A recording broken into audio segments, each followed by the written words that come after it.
Buenos días a todos, bienvenidos a nuestro nuevo episodio. Hoy vamos a hablar de un tema que consideramos que es muy importante, sobre los trastornos de la conducta alimentaria y sobre el abordaje de estos trastornos, que no solamente es el tratamiento de la relación con la comida, con el peso, sino algo que va mucho más allá. Para ello contamos con Paloma Alonso, compañera mía de hace muchísimos años. Ella tiene una amplia experiencia, más de 28 años en trastornos de la conducta alimentaria, trabaja en Citema, en las consultas externas y en hospital de día, y hace una labor muy importante. Ella es pedagoga y hace una labor muy importante en trabajo con padres y en el área académico-laboral, que consideramos que es muy importante, ¿no?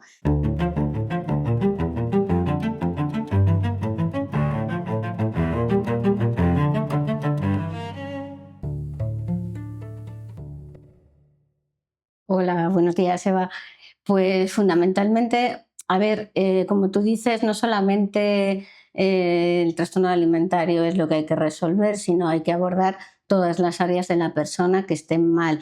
El área académica es un área importante que les corresponde por edad, algo sano, fuera de lo que es enfermedad. Entonces, la recuperación sin perder este área es mucho más real y mucho más Ya. positiva. Ya, de hecho, muchas veces cuando nos vienen pacientes a consultas, tú lo verás un montón, es como, bueno, mi hija está en tratamiento, ha dejado de ir a clase o una persona ha dejado de trabajar si es más adulto, ¿no? Nos centramos un poco más en adolescentes, que es el tema académico.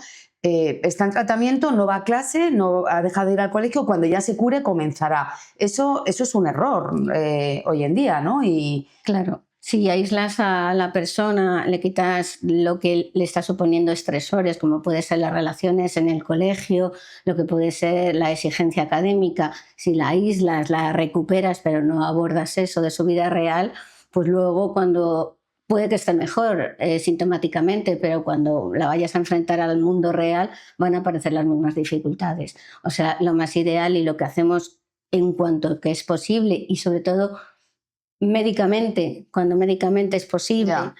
lo primero que hacemos es recuperar, rehabilitar esa área lo antes posible, porque creemos que la recuperación tiene que ir en paralelo Claro. a ese área. Claro, porque cuando llega un paciente, lo que tú dices, ¿no? Primero que se recupere físicamente, que tenga un peso Ujú. estable, que pueda funcionar y hacer su vida.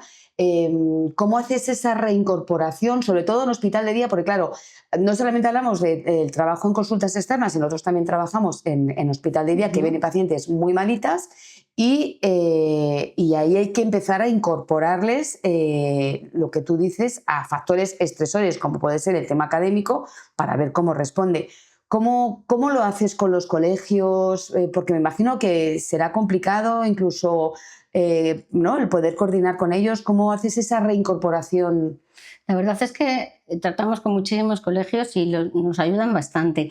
Es verdad que lo primero que hacemos es evaluar la situación de la paciente, tanto la manera de enfrentar el área académica, su motivación, sus exigencias, sus dificultades que pueda presentar.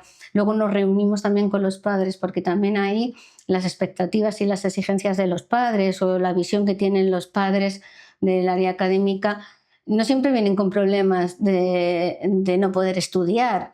A veces nos vienen, de hecho, De es más, una ¿no? causa en muchos, la autoexigencia o ese perfeccionismo es una causa muchas veces por las que entran en hospital de día, y los padres, pues al ver que su hija es brillante o saca unas notas muy elevadas, Está bien. consideran que no hay ningún problema. Entonces hay que evaluar todo eso con la paciente, también hay que evaluar con los padres, también orientarles en eso y contactar con los colegios, a veces con el director, con las tutores, jefe de estudios, depende, siempre hay alguien que nos va, o con varios a la vez. Y ahí no solamente es coordinar, sino explicarles el trabajo que hacemos, explicarles. Muchas veces pues tratan de cuidar a esa paciente, a esa alumna, o sobreprotegerla, darle un trato especial. Entonces hay que explicarles que en la medida de lo posible ha de ser una alumna más a nivel social, porque para quitarle un rol o para no Sí, porque igual se encasillarse en acomodan, ese ¿no? O rol se excusan también. y no ser tratadas de la enfermedad. En el Claro. colegio, por lo que digo, el colegio es un lugar sano donde hay gente de su misma edad, un entorno de iguales, y esa parte es muy importante rescatarla. Y eso es muy motivador para toda la recuperación global. Claro. Y hablando un poco de todo esto, el tema también de padres, lo que decías tú, que son pacientes, la mayoría, porcentaje muy alto de personas de la conducta alimentaria son personas muy exigentes, muy perfeccionistas. Cuando son más jovencitas y acuden a tratamiento con los padres y demás, nos damos cuenta, ¿no?, que es que no son las pacientes ellas las exigentes solo, o incluso no tanto, sino que hay un perfil, ¿no?, de padres muy exigentes, muy perfeccionistas y creo, ¿no?, que también es importante, sobre todo en tratamientos intensivos como en hospital de día, el trabajo que también hacemos y haces tú en el hospital con los padres, ¿no?, porque hay que enseñarles también a conocer todo esto.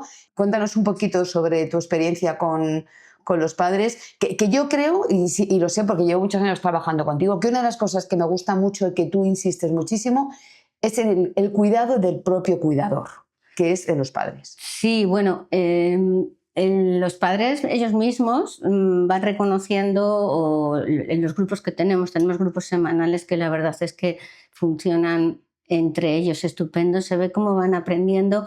Las chicas llevan un proceso de aprendizaje, hablo de hospital de día, el intensivo, pero los padres también van haciendo su propio proceso de aprendizaje, de desaprendizaje, de cambiar sus prioridades, lo que decíamos de la autoexigencia.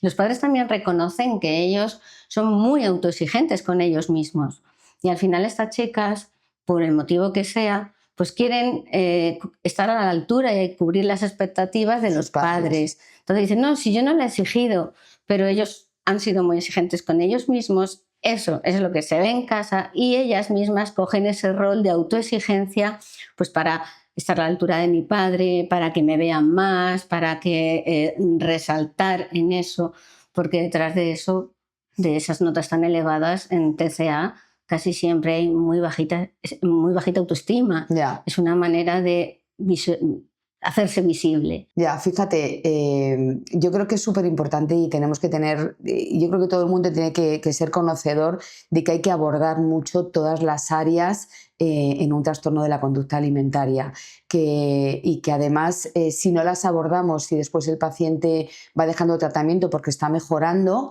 te encuentras que de repente empieza a salir al mundo, empieza a enfrentarse a sus estudios, empieza a enfrentarse a todo y es cuando llegan los problemas y no ha aprendido a saberlo, ¿no? Es como nos metemos en una burbuja, mejoramos, nos estabilizamos y ahora salimos al mundo exterior y que es un trabajo que es muy importante, en el que tú insistes que la incorporación académica se haga cuanto antes. ¿Eres partidaria o cómo se hace, ¿no?, que de repente empiezan a mitad de curso, colaboran los colegios, se pueden salvar, eso es salvable para el curso o no? Porque también hay que preparar a un paciente si va a perder su año académico o eso puede ser salvable. A hospital de día entran chicas en todas las épocas del año, al principio, y hay que reorientarlas a mediados porque no han podido más. Por ejemplo, tenemos ejemplos de segundo de bachillerato que la presión les ha podido y siempre es algo salvable. O sea, desde el momento que entra en hospital de día, el lema es: se va a hacer lo que puedas, todo lo que puedas, pero solo lo que se pueda. Entonces, no se hacen proyectos de aquí a final de curso, pero sí vamos a empezar a trabajar, vamos a empezar a rehabilitar, lo que sea, tanto para exceso como por defecto. Y vamos a ir día a día a ver hasta dónde llegamos. Y la verdad es que los resultados son buenos porque es verdad que es un área en la que ellas están motivadas. Quizá, como decimos, mucho en ocasiones, la rehabilitación académica consiste en que consigan llevar su vida académica de una manera sana. Ya, y que aprendan a frustrarse. Sí, exactamente. Porque no, tú muchas veces decías, cuando traen un suspenso, es como, mira, me alegro que hayas suspendido, porque no has suspendido nunca y no se acaba el mundo. Claro, ¿no? Eres igual de válida, tu familia te va a querer igual, te puedes reír, todo. Y ellas pues vienen con ese... Hay chicas que jamás han sacado una mala nota. Sí, muy fuerte. Entonces la rehabilitación también es porque es, mira, vas a estudiar hasta donde quieras, todo lo que quieras, pero de una manera sana. Si no, es muy probable que no puedan continuar antes o después con sus estudios por la ansiedad, por el... Y yo creo que también es importante enseñar o reeducar un poco a los profesores, ¿no? Porque a veces es verdad que en los propios colegios eres una niña brillante o tus hermanos han sido brillantes, entonces todos esperan de ti lo mismo, tienes que ser igual de brillante y es como es que no puedo bajar expectativas y además es como, mira, fenomenal, has sacado un 8,5, el próximo un 10. Entonces, que no lo hacen con mala intención, que es con buena intención, que es que además encima hoy en día... jolín, con todo el tema de la EBAU, lo que les exigen, que es una barbaridad. Creo que está todo un poco desproporcionado. Que quiero estudiar esta carrera y me piden un 11,5. Es que no puede ser tan exigente, es que no puedo hacer otra cosa. Entonces, creo que está todo un poco desregulado ahí, ¿no? Y el trabajo con los profesores también es muy importante. Sí, como tú dices, a veces es difícil porque, claro, tú te pones en contacto con un tutor y dice, ay, tal alumna, estupendo, no tiene ningún problema. Y claro, tú les vas a contar que efectivamente sí que tienen problemas, que tiene que ser tratada como una alumna normal, ni por exceso ni por defecto, pero no lo entienden, pero dicen, si es una alumna que no me da ningún problema, es buena, brillante, es un ejemplo a seguir en clase. Entonces, es verdad que tienen que llegar a entender que quizá eso es el problema. Y es complicado. Hay muchos bueno, pues que pronto, pero sí que hay veces que hay que insistir mucho para que lleguen a entender eso. Ya, es que yo recuerdo una vez con un paciente hablando que le dije, pero tú, ¿no? ¿Qué piensas, ¿no? Que la vida vas a sufrir, vas a tener problemas y hay un montón de dificultades y no siempre se va a ser feliz. Y me decía, pues es que yo para eso no quiero estar aquí. Digo, no, es que lo importante es que aprendas a tolerar, a frustrarte, a levantarte, porque así de alguna forma vas a tener mucha más resiliencia y vas a funcionar mucho mejor. Y todo esto de los profes y con los padres, enlazando un poquito con el trabajo de padres, me imagino que también a ellos, bueno, y nosotros con ellos hay que trabajar muchísimo, ¿no? Que tienen que conocer muchísimo trastorno de alimentación, pero sobre todo es lo que decías antes, lo que te he comentado, también yo, tu insistencia en que ellos se cuiden.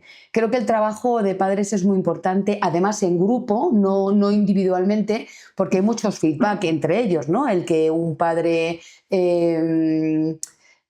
vea, ¿no?, a alguien que ya va saliendo adelante, ¿no? ¿Qué nos cuenta tu experiencia con tu trabajo que haces con los padres, que además te encanta trabajar con los padres? La escuela está enfocada no tanto a que vengan a hablar de sus hijas, sino de las dificultades que ellos presentan a la hora de poder acompañar a sus hijas en este proceso.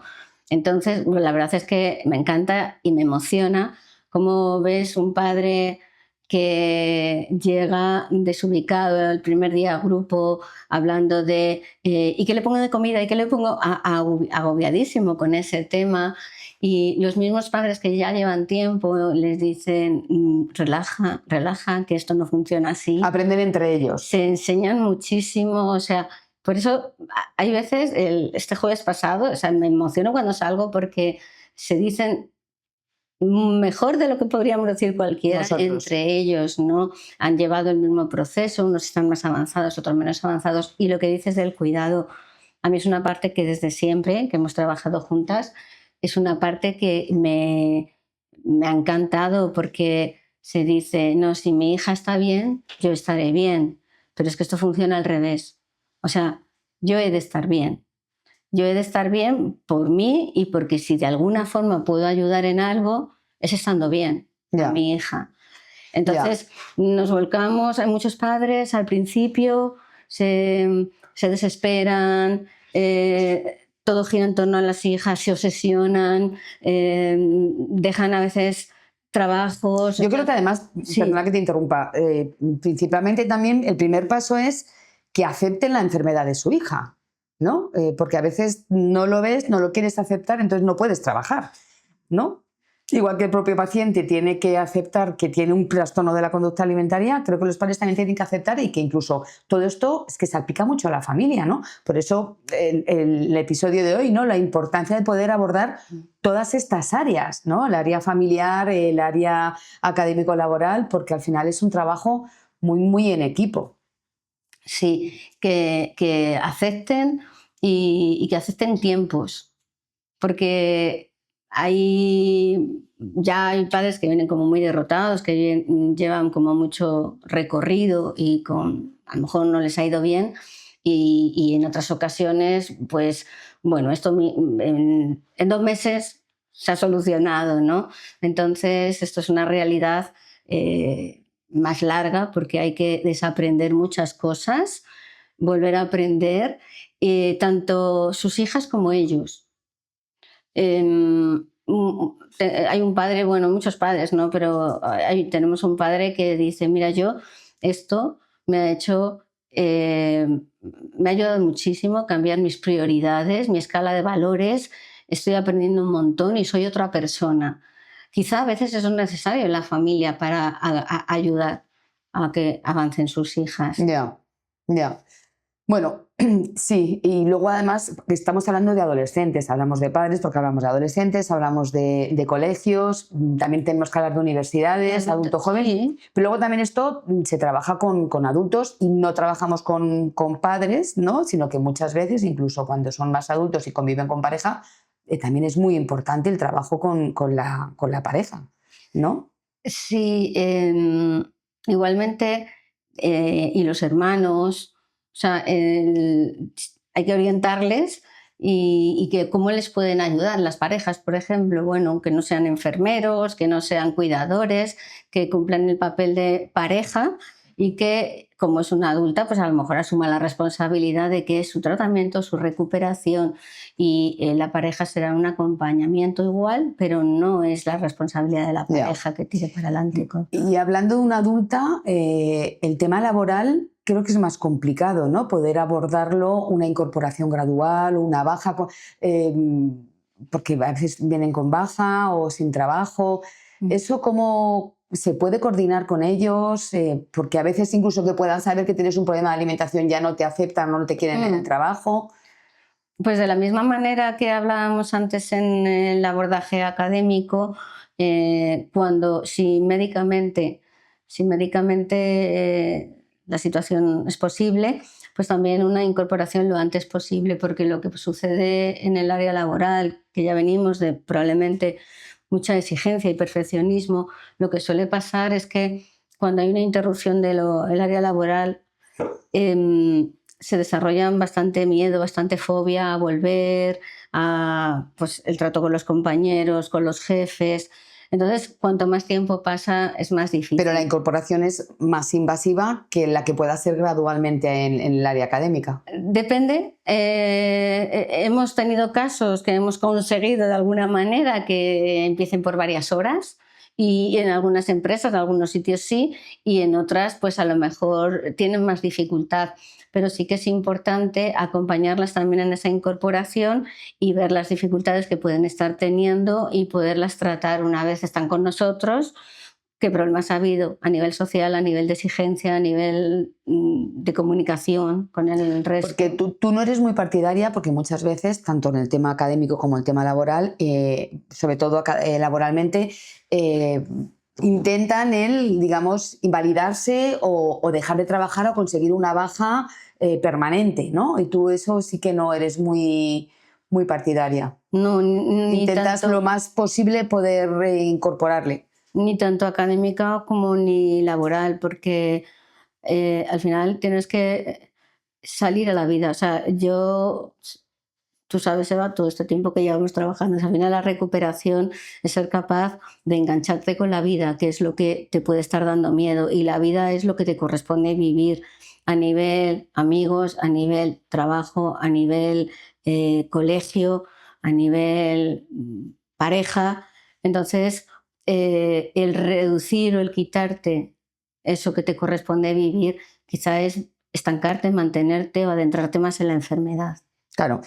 sea, trabajar todo esto es súper importante, sobre todo cuando trabajamos en hospital de día, porque al final el trabajo en hospital de día es el paciente viene, está en su burbuja, pero ¿no? Poco a poco le vamos incorporando a su vida social, a su vida académica, a su vida familiar, cada vez va, ¿no? yéndose gradualmente para poder normalizar todo esto. Sí, trabajamos no solo, no tanto la enfermedad o la sintomatología. Directa con la alimentación, que eso también se aborda, Sí, evidentemente. sí, pues, se hacen las comidas principales y eso es lo que funciona desde el primer momento, pero sí que trabajamos eso, el que se encuentren a ellas mismas, que les gusta, que les motiva, que se enganchen a cosas. A la vida, que se enganchen a la vida, ¿no? Sí, a actividades, a lo que sea que pueda, que las saque del discurso y que las saque de ese estado en el que se encuentran en ese momento. Vale. ¿Abandonos? ¿Fracasos cuando empiezan con los estudios porque tienen expectativas muy altas o porque... Muy pocos. Es un área bastante, es complicada porque ya te digo, hay que reeducar a veces, pero a veces hay que reorientar. No solamente a las pacientes, sino también a los padres. Sí. O sea, ¿te refieres a abandonos cuando han empezado el tratamiento? Digo muy... o que vienen con abandonos. Me refiero a abandonos académicos. Sí. ¿Una vez están aquí? Sí.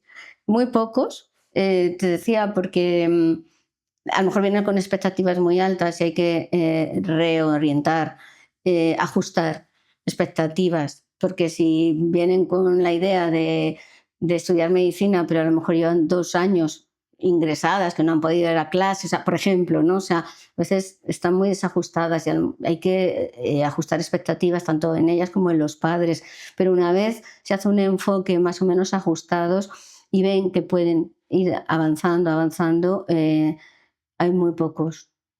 Ya. De hecho, en hospital de día, todas tienen una actividad. Bien por la mañana van a sus actividades, trabajos, estudios y por la tarde vienen aquí. O sea, son jornadas muy intensas, están todo el día fuera de casa y aún así avanzan y van consiguiendo sus objetivos. Yo creo que también es muy importante todo esto del tema académico, lo que estábamos hablando, educar a los profesores y la parte preventiva. O sea, creo que hay a veces mucho desconocimiento de todo esto y sí que, de hecho, también se trabaja en colegios, ¿no? Vamos muchas veces a colegios para abordar todo esto y demás y que sería bueno fomentar esta parte educativa en los colegios para no fomentar estas exigencias o estos perfeccionismos que también se fomentan en casa, ¿no? O sea, que al final puede ser en casa, puede ser en el colegio, pero que al final creo que, y eso se insiste mucho cuando se trabaja en los colegios. Sí, les impacta bastante, porque, claro, llevas un enfoque de cuidado. Y además va, lo que he dicho antes, totalmente contrario al futuro. Quiero decir, llegas a bachillerato y lo que estábamos hablando es que tiene que sacar muy buenas notas. ¿Qué hacemos con eso? Bueno, quizás sí, pero sin perder la cabeza. O sea, hay que cuidar toda esa parte que quizá, sobre todo en segundo de bachillerato para la EBAU, yo creo que se cuida poco en los colegios, a lo mejor, o por eso las charlas y la prevención, o sea, vale, pero cuidado que esto también se tiene que conservar, que no nos sirve de nada que una niña tenga un expediente brillante si no va a poder tirar. Es como una goma así, ¿no? Y al final se quiebra, hace paf, y la niña no puede continuar. Hablo de niña, joven, adolescente, ¿no? Pero entonces esa parte quizá en las charlas le choca, ¿no? Bueno, ¿cómo en segundo, cómo en la EBAU no vamos a Exigir tanto. a decir que estudien 6 horas todos los días, ¿qué tal? Bueno, pues es que a lo mejor la salud mental también pide que te vayas a pilates o a jugar a vóley, que salgas con tus amigos los fines de semana en segundo de bachillerato, que muchos no lo hacen y no es saludable.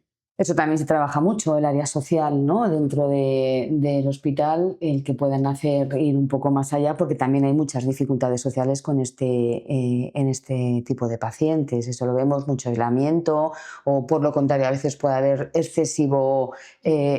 ¿no? Un comportamiento muy excesivo en las relaciones sociales, que realmente lo que más prioriza en las pacientes, sobre todo que van a hospital de día, que son más graves, es muchas dificultades sociales. Sí, como hablamos siempre, quizá parte de una baja autoestima.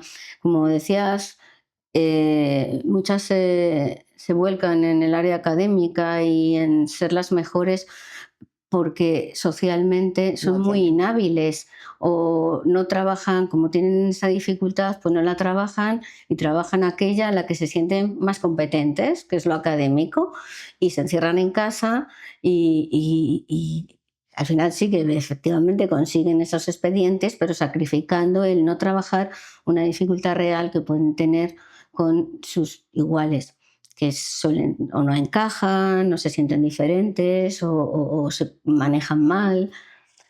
Lo que estabas diciendo ahora que has dicho con que son muy competentes es un tema que también se trabaja mucho con los pacientes con este tipo de problemas, que es la competitividad, ¿no? Son muy competitivas y de alguna forma eso es un atentado para la autoestima brutal, ¿no? El ser tan competitivo, pero que incluso a veces también lo fomentan las familias, ¿no? O con las comparaciones, con mira esta o qué ha sacado y demás, que también es un trabajo que se abordará bastante con los padres en hospital de día en este caso, o bueno, también en externas, pero sobre todo en hospital de día.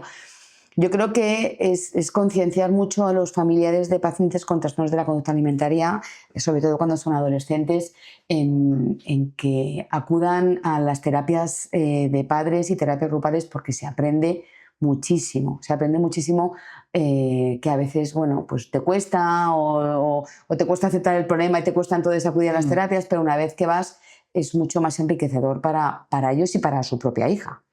Sí, a mí me gustaría que fuesen los propios padres los que opinasen sobre esto, ¿no? Porque cuando llega un padre nuevo, aparte de la presentación, siempre les digo explicarles, pues, de qué os puede servir esto, ¿no? Y uno les dice, pues a mí esto me sirve como mi propia terapia, mi lugar seguro, donde me siento entendido, donde me ayudan a mí mismo. Decías el cuidado, ¿no? El cuidado es todo.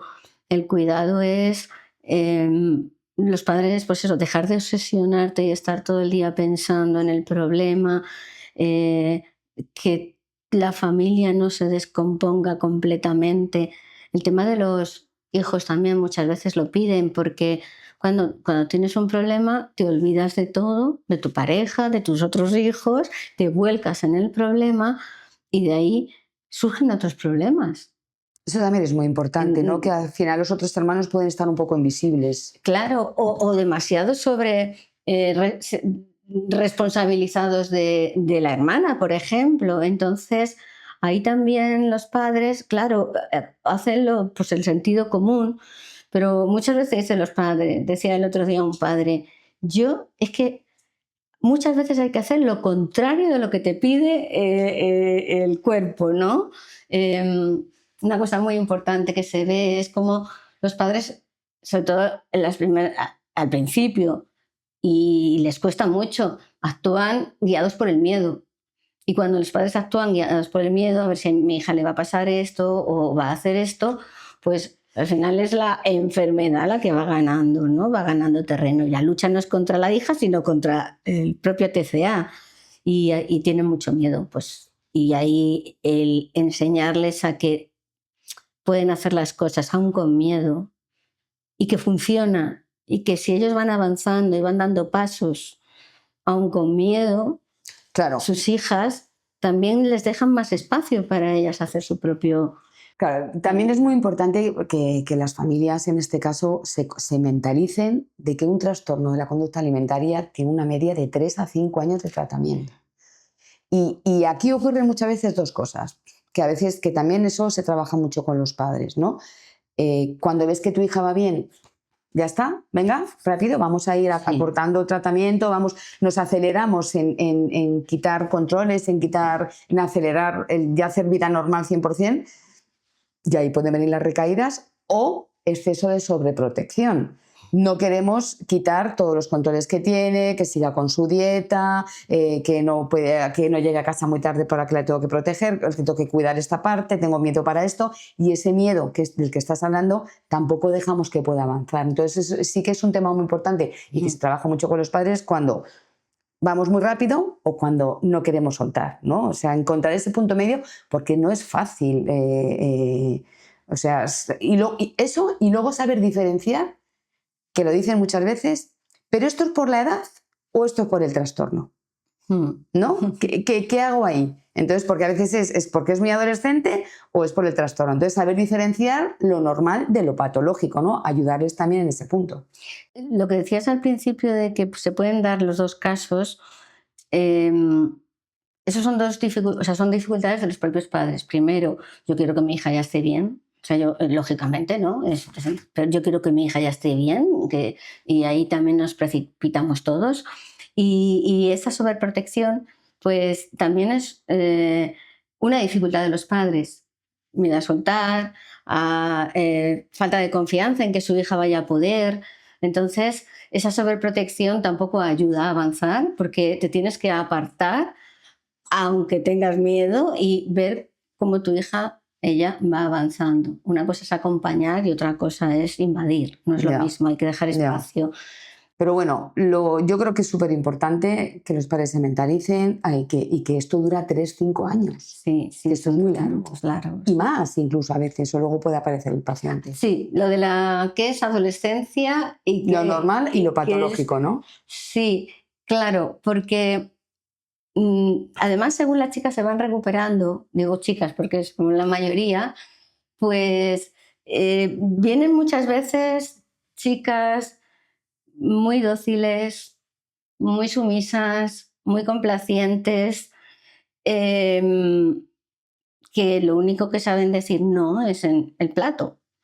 Pero en realidad son chicas que oyes a los padres, pues es que jamás me has desobedecido en nada. Y según se van poniendo bien, dicen, yo no sé si esto es adolescencia o es... Además se acentúa más la adolescencia, sí, ¿no? Pero que esto es bueno, ¿no? Que es que tiene que hacer ruido. Claro, y se lo decimos a ellos. Es verdad que les enseñamos, bueno, pues que es adolescencia, que puede ser adolescencia, que es TCA, también para poner límites, porque muchas veces no ponen un límite que quizá es bueno e importante, porque pobrecita, ¿no? Y entonces también tienen que aprender a poner límites los padres, pero se encuentran, según las hijas se van recuperando, y dicen, joder, tienen más carácter, pero tienen más carácter de manera sana, como es la propia adolescencia, y a veces tienen adolescencias tardías, porque cuando lo tenían que haber tenido, pues a lo mejor no la han tenido. Yeah. Yo creo que yo también en hospital de día he estado trabajando muchísimos años y yo creo que es un trabajo, a mí me parece muy enriquecedor, porque además conoces a los pacientes de una forma muy diferente, no como en consulta, y es un trabajo además luego muy agradecido. Y a mí, Eva, yo siempre lo digo, decías que yo no sé cuántos años, muchos, pero no me deja de emocionar cómo ves cómo entra una chica con la mirada triste, los ojos caídos, sin luz, y cómo con el paso del tiempo y cuando se van de aquí, son otras, tienen otra mirada, otra luz, pero pasa igual. El grupo de padres que también me apasiona, pasa igual, cómo van cambiando el discurso y cómo entran con ese miedo y tan desbordados, y cómo van arrancando, van cogiendo fuerza y cambiando ese discurso. Y eso, sin duda, ayuda muchísimo a la recuperación de sus hijas. Mira, sí que estaba pensando algo también muy importante, que no va todo tan enlazado con el tema académico, que sí que quiero que nos comentes algún ejemplo, ¿no? Algún caso interesante que hemos tenido, Pero sí que, por ejemplo, con algún paciente, otra cosa que se trabaja mucho a veces es que vienen muy, muy infantilizadas, muy niñas, ¿no? Y a lo mejor tienen ya 18, 19 años. Y me parece un trabajo también muy bonito en hospital de día cuando se las acompaña, incluso a irse enseñarles a pintarse, a comprarse ropa de adolescentes, a empezar a, ¿no? Y cómo ellas se reviven, ¿no? Me estoy acordando de una paciente de hospital de día que ahora se está trabajando eso con ella, ¿no? Y que el otro día vino pintada y venía con una sonrisa de oreja a oreja muy contenta y todo el mundo la reforzaba y que también académicamente ha hecho un trabajazo. Sí, además fue un caso muy complicado. Los casos complicados también se resuelven. Hay que dedicarles más tiempo, más energía. Esta paciente vino a tiempo completo. Luego son, ¿no? Sí, venía, como tú dices, muy infantilizada, muy sobreprotegida desde la infancia, muy también como mucho más limitada de lo que era capaz de dar, ¿no? Muy cuidada. Y los padres muy casa. Sometidos a ella también y con mucho sufrimiento. Y nos costó muchísimo porque le costaban mucho las relaciones sociales. Ella estaba apuntada a un centro y su negativa a relacionarse con nadie, a ir bueno, vino que no había abandonado el centro y nos costó muchísimo, muchísimo conseguir que fuese ni con acoterapeutas que la llevasen, ni que la llevasen los padres, ni, bueno... Su identidad era la enfermedad. De ninguna manera. ¿No? Sí, ella no quería salir de ahí. Es más, en hospital de día, que puede pasar porque es un lugar seguro y un sitio agradable donde ellas se entienden, pues a ella eso consideraba que para qué más. Ya estaba en hospital de día, ya estaba a gusto, ya se relacionaba, no quería más, no quería salir al mundo. Y nos costó muchísimo. Pero fue a finales del curso pasado donde empezó a arrancar un poco y a despertar. Todo esto lleva mucho trabajo detrás con los padres y con ella. Y... Perdona que te interrumpa, ¿sí? que sí quiero señalar que es que insistimos muchísimo en la importancia del trabajo con padres. O sea, yo creo y sí que, bueno, ahora cuando acabes lo digo porque el que los padres colaboren ayuda muchísimo, se nota un montón en la evolución del paciente. Sí, pero que colaboren y no solamente lo que les decimos, porque los padres dicen, nosotros tenemos fe ciega en Citema y está bien, pero que colaboren también en recuperarse ellos. Vienen muy tocados, muy dañados muchas veces, muy agotados. Entonces, colaborar en eso también, en recolocarse, igual que las chicas a veces no tienen ganas de salir a la calle, los padres tampoco. Estos padres venían mal, ¿no? Sí, venían agotados. Sí, me acuerdo. Y bueno, la verdad es que poco a poco, y este curso ha estado súper motivada por ir, ha hecho amigos, está súper integrada en su curso, ahora empieza ya las prácticas, casi ya no viene a hospital de día, porque eso es que puedan ir construyendo fuera para dejar de estar aquí, ¿no? O si vienes a tiempo completo, yo siempre digo lo mínimo necesario, porque no, el fin del tratamiento no acaba que vengas aquí a Citema y estés todo el día, sino cuando clínicamente tienen que estar a tiempo completo, tienen que estar a tiempo completo, pero que en el momento que el médico o el equipo dice... pues hay que empezar a poder movilizar. Nos dan el ok, por así decirlo, empezamos a sacar fuera, que es donde realmente podemos trabajar las dificultades de fuera. Ya. También otra cosa muy importante es que pasa a veces en los padres, ¿no? Que escuchan muchas veces mucho el discurso del paciente. Cuando un paciente viene a hospital de día muchas veces no quiere, porque evidentemente estás muchas horas. Luego es verdad que una vez que empiezan y el ambiente es un ambiente pues agradable, con todos los terapeutas se intenta, ¿no?, que sea un ambiente, ya que pasas tantas horas, que estés a gusto, ¿no? Pero los padres muchas veces escuchan mucho el discurso, ¿no? Y es muy importante conseguir que no escuches tanto a tu hija, salgo mal, fíjate, porque he comido tal, porque no sé qué, no escuchar tanto su discurso y que alinearse con el equipo. O sea, eso es fundamental y ahí sí que muchas veces cuesta ese trabajo, se consigue hasta que lo acaban entendiendo, ¿no? Porque también ellos están muy asustados. Justo este jueves el grupo de padres, pero lo hacen ellos, El grupo. los que llevan más tiempo, porque hablaban de eso y además se reían con sentido del humor. Jo, mi hija al principio, cuando salía de aquí, yo notaba que le cambiaba la cara y empezaba a decir qué mal en sistema, la comida no sé qué, me tratan fatal, se come fatal, no sé qué. Y claro, eso provoca mucho miedo y mucha incertidumbre en los padres. Y decían los padres, hasta que ya me di cuenta que era una manipulación o que cuando entraba con sus compañeras entraba sonriendo y tal y le cambiaba la cara justo cuando salía de hospital de día y entraban, se montaban en el coche, ¿no? Entonces ellos como que utilizan mucho el humor recordando los principios, ¿no? Eso, ¿no? Cómo entraban en ese discurso y les angustiaba.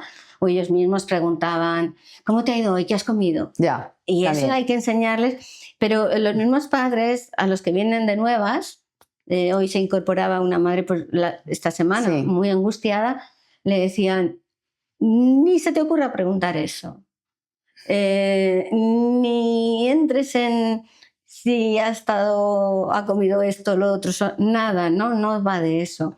Pero sí que intentan hacer fuerza, claro, al final vienen a un sitio donde no querrían estar en un primer momento. Que luego al final muchas veces también cuesta mucho. Hay una cosa que es muy importante, la desescalada y cómo el paciente se va yendo al hospital de día, porque hay pacientes que hay que tener cuidado para que no se acomoden. Eso es un trabajo también muy importante y cuesta. Incluso a los padres les cuesta también un poco el no tener ese grupo posteriormente, que es verdad que en externas también se trabaja con padres y demás, porque es muy importante la continuidad, lógicamente. Sí, les da miedo, dicen los padres, que el alta de su hija es otra fase donde les da miedo porque se quedan huérfanos.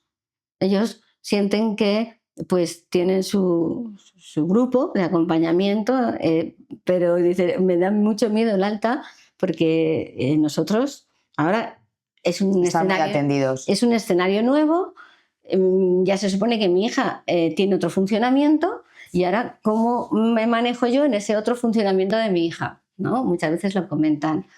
Pero sí, las desescaladas, hombre, siempre es poco a poco, ¿sabes? Sí, eso sabemos que se va haciendo gradualmente porque si no, evidentemente, puede haber una recaída grandísima. Cuando ya tengan mucho más fuera que dentro. Yo lo que decía antes es que sí que se nota muchísimo con aquellos padres porque claro, un trastorno de alimentación va así, ¿no? O sea, todo puede ir bien, que fenomenal, mi hija va fenomenal, es como, espérate, que igual la semana que viene no va tan bien. Y luego es como, ¿qué razón teníais? Efectivamente no va tan bien. Pero esos padres que ante las subidas y bajadas son constantes, se mantienen firmes y de repente está en hospital de día y tiene que ir un fin de semana a ingresar al hospital y luego vuelve a hospital de día y luego tiene a lo mejor otro ingreso a los 3 meses, pero siguen. No, porque hay padres que a veces como, esto no funciona, este tratamiento no está funcionando porque ha tenido una recaída o un bache. Es que es parte de la enfermedad, es que esto va a ocurrir y eso también tienen que entenderlo. Esto no es lineal, esto va para arriba y va para abajo. Y esos padres que cuentan con ello y que siguen y constantes y se alivian con el equipo y no os preocupéis, es que la evolución de los pacientes se nota un montón, se nota muchísimo. Recuerdo después de Navidades, las Navidades son muy movidas, intensas para todos nosotros, ¿no? Pero sí que ahí pues se descolocan, ¿no? Las pacientes y hablaban los padres de que las hijas se habían descolocado y yo veía y yo les decía, ¿y vosotros? ¿Y vosotros? O sea, cuando ellos a lo mejor hacen así, ¿no? Como tú dices, Eva, pues ellos también se descolocan. Claro, y ahí muchas veces yo les digo, ¿no? O cuando hablamos con ellos es como, otra vez estás mal, fíjate, al final nos salimos adelante. No le digas eso nunca a tu hija, porque para ella es fundamental lo que le estás diciendo. Entonces, eso que dices, luego al final lo piensan. No, hija, adelante, que no pasa nada, que hay que tirar. Eso es muy importante, porque esto es con muchos altibajos. Claro, pero es muy difícil para ellos, porque si su hija baja, ellos bajan. Por eso es tan importante que ellos a la vez, como tú dices, sean capaces de mantenerse, de entender que no pasa nada, que forma parte de la evolución y que si ellos se angustian, pues también aprenden recursos para identificar qué les está pasando, qué es de ellos y qué es de su hija. Y lo de su hija va por un lado y lo de ellos va por otro, que también es importante que identifiquen y trabajen. Otra cosa también muy importante, que además estos últimos años lo estamos abordando bastante, ¿no? A veces cuando vienen pacientes con un diagnóstico de trastorno de la conducta alimentaria en hospital de día, fíjate que al final no es un diagnóstico de un trastorno de conducta alimentaria. A veces vienen casos neurodivergentes, con autismo, con TDAH, con TEA, ¿no? Y eso hay que saberlo identificar bien, porque los tratamientos en hospital de día no son igual, tanto en el abordaje, ¿no? en el comedor, que ahí contamos con el terapeuta ocupacional y con gente más especializada para poder trabajar estas dificultades que no están tan directamente con un trastorno de la conducta alimentaria como una anorexia o como una bulimia, que luego también el abordaje en otras áreas, ¿no? Eso también se está trabajando, y eso hay que saberlo diferenciar, hacer un buen diagnóstico diferencial, y es muy importante. Sí, cada vez los estudios demuestran la relación que hay entre trastornos de la conducta alimentaria e incluso autismo. Nos encontramos muchos casos de autismo. Me acuerdo una paciente, pues yo creo que viene hace un par de años, no sé si te acordarás, que venía con diagnóstico de anorexia nerviosa, y menos mal que se hizo un buen diagnóstico diferencial, y al final una paciente que era TEA, ¿no? Entonces el trabajo que estaba haciendo en el comedor, estábamos marcando unas expectativas que no eran posibles, ¿no? Y al hacer un diagnóstico, un buen diagnóstico, se pudo hacer un trabajo mucho más adecuado a sus dificultades, ¿no? Tanto en el comedor como en el tema académico y demás, e incluso también trabajar con la familia, porque también hay padres muchas veces que son neurodivergentes, que tienen algunas dificultades, y también hay que poderlo trabajar, claro. Sí, a veces vienen pacientes con varios diagnósticos o diagnósticos solapados, o el que aparece es un trastorno de alimentación, pero O mal diagnosticados. una vez vas trabajando ves efectivamente que cada vez está más relacionado neurodivergencias como TEA, como TDAH, y nos encontramos mucho. Y a la hora de abordarlo en el comedor, por ejemplo, como dices, pues tenemos que tenerlo en cuenta y hacer adaptaciones en el abordaje, y igual con los padres, porque también pueden presentar algún tipo de neurodivergencia. Y también, sobre todo, y también en los colegios, entiendo, porque, por ejemplo, cuando hay un TDAH y demás y no está diagnosticado, las expectativas en el colegio a veces es como: este niño no lo soporto, es insoportable, o esta niña, o es que no atiende, o es que no hace caso, y tenemos un problema. Sí, afortunadamente cada vez se entiende que no todos funcionamos igual, que hay muchas neurodivergencias y que todos podemos convivir, y cada vez el entender eso más ayuda a que cada uno pues, pueda desarrollar sus potencialidades lo mejor posible, sin etiquetas, y construir sobre su potencial. Sí. Efectivamente. Me gusta decir tanto a las chicas como a los padres que esto es como un máster. Y como todas son muy estudiosas, le digo, este sí que es el que tenéis que aprobar, que es el máster de la vida, porque es verdad que aprenden a enfrentarse al mundo, cosa que probablemente están aquí porque les da miedo, les viene grande el mundo en muchas ocasiones. Y digo, esto es un máster de 10 capítulos, pues eso es algo que les va a servir para siempre, a gestionarse ante las dificultades, a tolerar frustración, a flexibilizar sus puntos de vista, a saber relacionarse mejor, a defender sus derechos y perder miedos, ¿no? Entonces, yo creo que venir aquí, dentro de que nadie quiere tener un TCA, pero creo que es un máster que les va a enseñar muchísimo para siempre. Y se lo digo a los padres, y para ellos también, ese aprendizaje. Sí, yo también siempre lo digo mucho a los pacientes, que esto es un máster personal, ¿no? Que es sobre ti, efectivamente. Pues muchísimas gracias, Paloma, por todo lo que nos has contado y por compartir con nosotros tus experiencias en Hospital de Día. Muchísimas gracias a todos, y bueno, si en algún momento trabajo con familias, queréis más información o aprender más, nos encontramos en Citema y estaremos encantados de recibiros. Muchas gracias, Eva.